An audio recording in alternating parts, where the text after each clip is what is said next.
1884 with Sir Walter Raleigh, a famous English explorer, who under orders from the Queen Elizabeth I was to explore the North American coast, set up a colony, and bring riches back to England. Raleigh, with more important things to do, sent Richard Grenville with a fleet of 5 ships to establish a colony on Roanoke Island.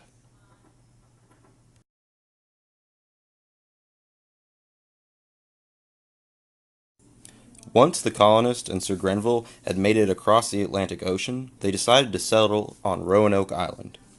Soon afterwards, Sir Grenville realized that they were running out of supplies and made the interesting decision to leave the colonists under the command of Ralph Lane and sail back to England.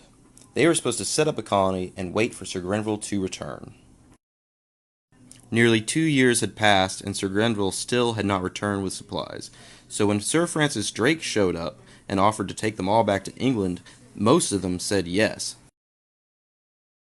In 1587, the following year, Raleigh decided it was time to try again and sent John White and 115 colonists back to Roanoke Island to see if anyone was still alive and set up a more permanent colony.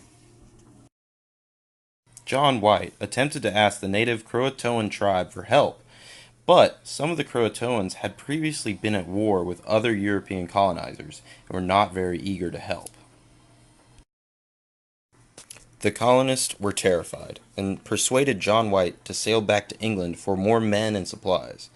When John left the colony, there were about 115 men and women. Unfortunately, when John White made it back to England, the Spanish Armada had attacked, which prevented him from returning to the Roanoke colony for an additional 3 years. John White landed back on Roanoke Island on August 18, 1859, but found the colony deserted with many of the houses dismantled.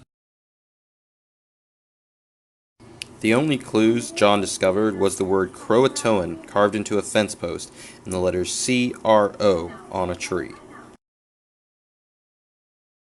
John White found no other signs of where the colonists had gone before his expedition had to leave. To this day, the mystery of what happened to the lost colony is still unsolved, though there are many theories. Mine being that it was aliens.